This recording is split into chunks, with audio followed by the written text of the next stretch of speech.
নমস্কার, আমি doctor Sunandan Sikdar, consultant interventional cardiologist, Narayana multispeciality hospital, Jessore road.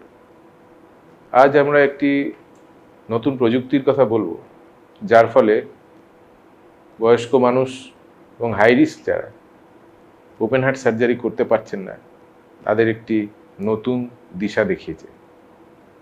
Aortic stenosis অর্থাৎ অ্যাওর্টিক ভালভের অসুখ শুধুমাত্র কম বয়সীদের নয়, বেশি বয়সেও ধীরে ধীরে ক্যালসিয়াম জমার ফলে অনেকের হয়।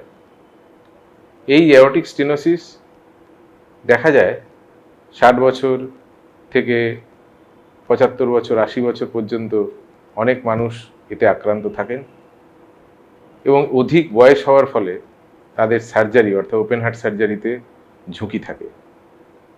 ট্যাভি একটি বিশেষ প্রযুক্তি, যার ফলে একটি ছোট ছিদ্র করে পায়ের যেমন অ্যাঞ্জিওগ্রাফি করা হয়, সেরকম একটি ক্যাথিটার নিয়ে গিয়ে হার্টের অ্যাওর্টিক ভালভ ওইটি রিপ্লেস করা সম্ভব, বুকটা না কেটে।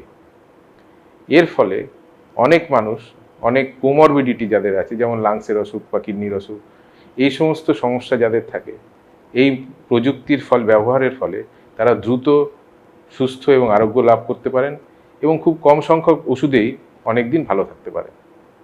ট্যাভি ধীরে ধীরে বাড়ছে এবং সমস্ত পশ্চিম দুনিয়াতে বাড়ার অনেক সেন্টারে ট্যাভি হওয়ার পরে ইন্ডিয়াতেও প্রচুর ট্যাভি হচ্ছে এবং আমরা আশা রাখি ভবিষ্যতে যারা কোমরবিড কন্ডিশনে ভুগছেন এবং খুব সিরিয়াস পেশেন্ট, তাদের পক্ষে এটি একটি নতুন প্রযুক্তি হিসেবে তাদের নতুন আশার আলো দেখাবে।